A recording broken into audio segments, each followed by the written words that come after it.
Hindi lang sa lips at sa cheeks 'to kasi puwedeng-puwede mo rin 'tong gawing eyeshadow, B. Ito yung product na sinasabi nila na small but terrible.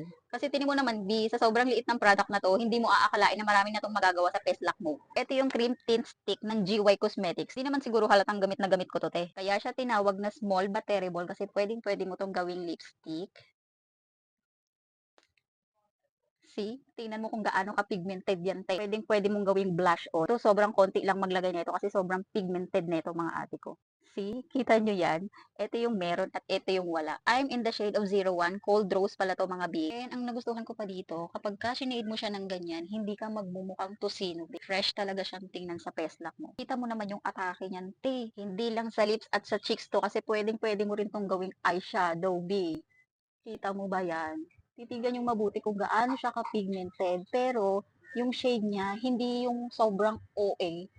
Talagang nagbibigay lang siya ng natural looking at fresh sa'yo.